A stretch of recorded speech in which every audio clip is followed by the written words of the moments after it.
'Cause I'm really in love with you. When I'm looking at pictures of you, I remember moments and my heart feels like you've been a big surprise. 嗨，大家好，我是申世章。大家应该都知道了，我的室友罗总带我回他的老家了。其实还有一些很有趣的事情，我想把它记录下来，也算是分享一下第一次见家长当时的心情。那么本期视频呢，没有很多拍摄的场景，在那种环境下我也不敢拍，所以算是一份独一无二的回忆。我会用简单的绘图方式来表示，你也可以把它当做一个电台，后台播放也是 OK 的。要从哪里说起呢？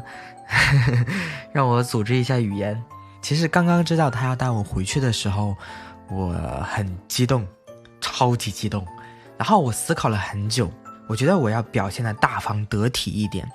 给叔叔阿姨留下一个很好的印象嘛。为此我还专门去预演了一下见到阿姨的过程以及对话，包括送出礼物说什么呀，刚刚见面的时候说什么呀。然后我都去准备了一下。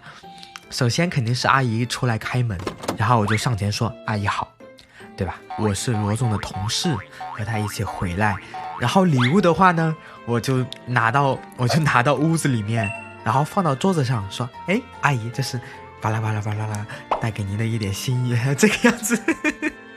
这样的一个过程，一切都很完美，对不对？非常的自然，非常的从容，我已经预言好了。但是真实情况并不是这样子的。当时阿姨刚好出门回来，然后我们在小区门口的出租车上正好碰到了。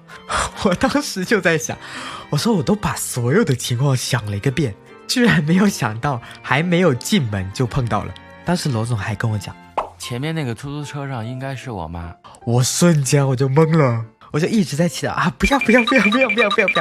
因为我完全没有准备好在车里要讲什么。其实在那样的环境下，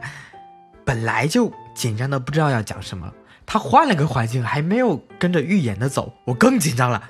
之后罗总就下车去接阿姨了，然后我当时在想，哎，我该怎么办呢？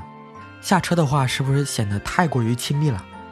因为我们还没有准备直接面对面的去讲，就是需要一个缓冲，先带回家见一见这样子。然后我开始回想我大姑阿姨姐姐姥姥妈妈他们遇到亲戚之后是什么样子的。最后我想的就是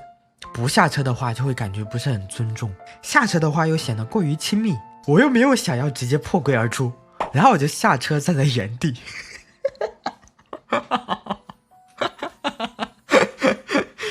像个木头一样等他们慢慢过来，然后他们就盯着我朝我这边走，我就在原地盯着他们。现在想想真的好尴尬。不过后面一点我觉得我做的还是可以的，因为阿姨会晕车，基本上车子一动的话她就会晕，所以下车的时候我是赶紧扶着阿姨然后回家的。结果到这时候我突然发现我忘记拿我车上的礼物了，然后阿姨和罗总就在门口等着我去拿礼物。我现在回想起来，当时阿姨应该是有一点尴尬的，因为哎呀，阿姨肯定在想，哎，我是让她去拿呢还是不让她去拿呢？我拿完礼物返回之后呢，我也有了一个分歧。阿姨已经看到礼物了，那我现在是给她呢还是一会儿给她呢？最后我就想还是按之前所想的嘛，然后进屋之后再给阿姨。看起来好像回到了我之前所想的一个过程。我把礼物交给阿姨之后呢，阿姨会说，哎，你看你来就来嘛，拿什么东西这之类的话，对不对？然后我也想好了我要去讲一些什么，结果阿姨说的是方言，我一句话也没有听懂。于是我准备的台词全部作废了，我就一直在那里讲，好的，我送给阿姨的是一把梳子嘛，然后罗总就说让阿姨试一试。到了让我最难受的地方，最尴尬最难以忘怀，就是我忘词了。我就开始在那里重复，我说阿姨这个梳子，因为我要介绍一下这个梳子有什么样的功能啊之类的，巴拉巴拉这样子。然后我就愣在原地，我忘词了，我就说阿姨这个梳子，阿姨这个梳子，阿姨这个梳子。我说我平时读广告词忘词了还有提示，现在哪里有提示？我就转头看向罗总，呸！他居然在那儿笑。好在阿姨好像就是明白了当时的一个情况，她就去镜子面前用那个梳子了，否则我觉得我可能支撑不了太久。后来罗总就带我去二姨家里面吃饭，他们讲的还是方言，我同样也是听不懂。你说来的时候想得好好的，本来想表现的落落大方那种感觉，然后时不时和他们聊聊天呢，结果最后还是变成了我在闷头吃饭，然后像一个小孩子一样。我不知道大家有没有看过两个人第一次约会的那种视频，就是想给彼此一个很好的印象，然后两个人吃饭的时候连骨头都不敢吐，这样的一个场景。我没有想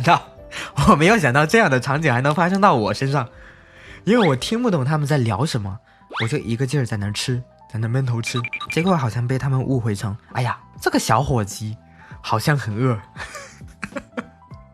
没有吃饱的样子。然后他们就开始在我碗里面加肉，我又不好意思拒绝，我就说啊，不用了，我吃饱了。我当时是真的吃饱了，然后我就疯狂的给罗总使眼色。罗总看到之后好像明白了，给我加了一大块土豆，而且那个土豆还有一个坏的地方，我又不敢吐。最后罗总还特别自豪的问我吃饱了没。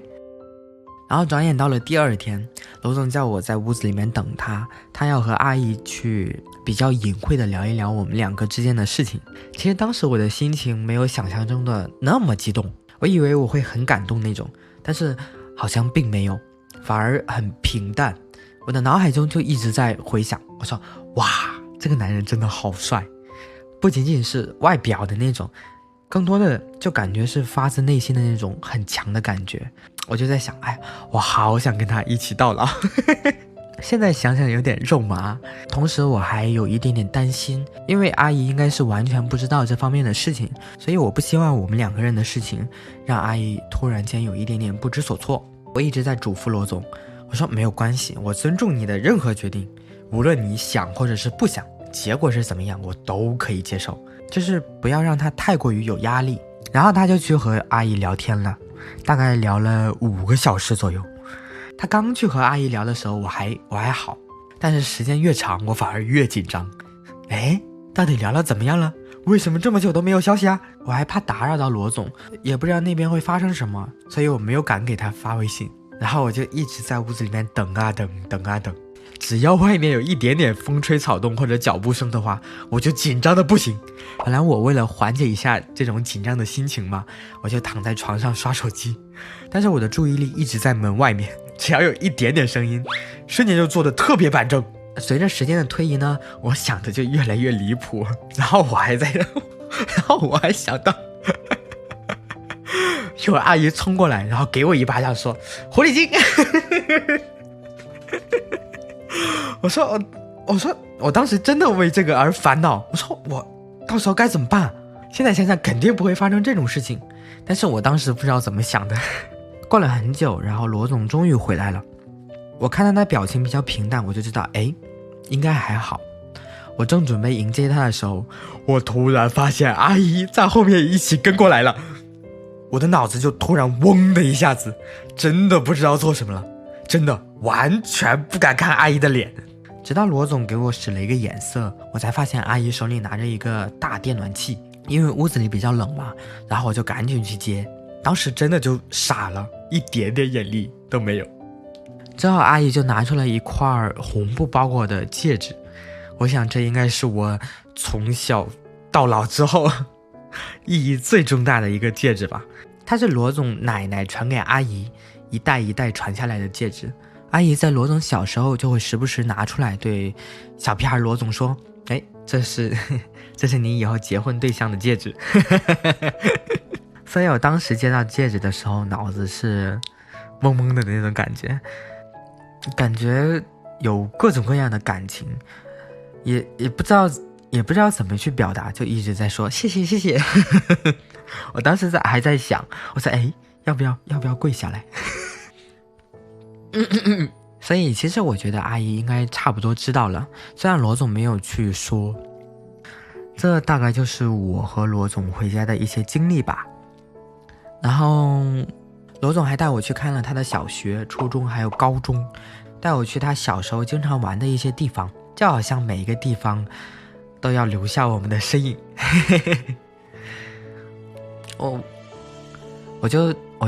我就站在那里，好像就能感觉到他小时候生活的那种场景啊之类的，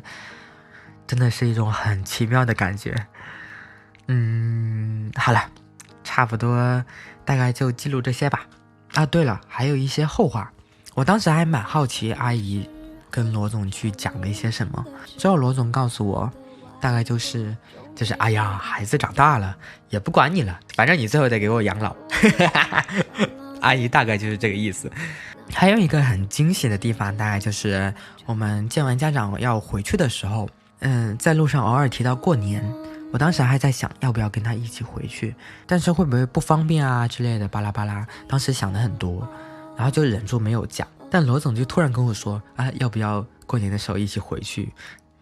还蛮感动的。还是有点心有灵犀的嘛。如果这个电台还有第2期第3期的话，大概就是回家过年，或者是我把他带回去见我家长。到时候见我父母的时候，我一定要把它拍下来，一定很有趣。好啦，那我们这一期电台就到这里，我们下一期不见不散，拜拜。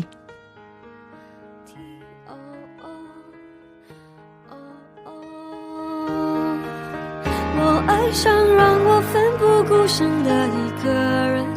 我以为这就是我所追求的世界，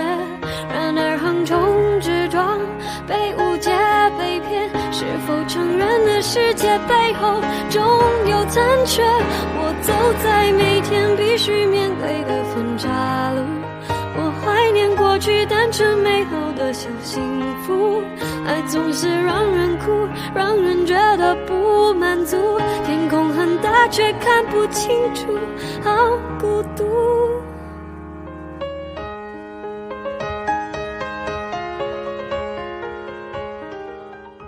互相喜欢。